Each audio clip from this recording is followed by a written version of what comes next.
তো hello guys, আপনারা কেমন আছেন? আশা করি খুব ভালো আছেন।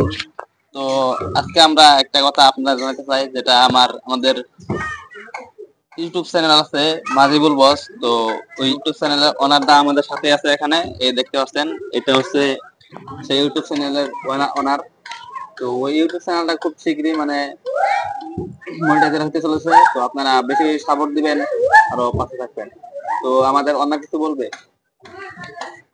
हेलो गाइस আপোনালোকে তো মোক আগৰ পৰাই চিনি পায় মই আৰু এতিয়া আৰু ক'ব লগা একো নাই আপোনালোকে এটা কথা ক'ব বিচাৰিছো মোৰ ইউটিউব চেনেলৰ নাম আপোনালোকে গমেই পায় মাজিবুল বছ আৰু এতিয়া মই কেইটামান ল'ৰা লৈছো নতুনকে মানে কাম কৰাৰ কাৰণে এতিয়া ল'ৰা কম হৈ গৈছে তিনিটা চাৰিটামান ল'ৰা লৈছো নতুনকে আৰু আপোনালোকে ভিডিঅ'ৰ মাজত চাগে দেখা পায়ে থাকে এতিয়া আমাৰ নতুনকে এটা পেজ খুলিছো MAH নিউ কন্টেন্ট এইটো পেজটো আপোনালোকে অলপ সাপোৰ্ট কৰিব ফলো কৰিব শ্বেয়াৰ কৰিব আৰু আমাৰ যোনটো ইউটিউব চেনেল আছে এইটো আমাৰ অতি শীঘ্ৰে মনিটাইজ হ'বলৈ গৈ আছে 5 দিনৰ ভিতৰত আমাৰ মনিটাইজ হৈ যাব আপোনালোকে যেনেকৈ আগতে সাপোৰ্ট কৰিছিলে এতিয়া আকৌ আগৰ নিচিনা অলপ সাপোৰ্ট কৰিব এতিয়া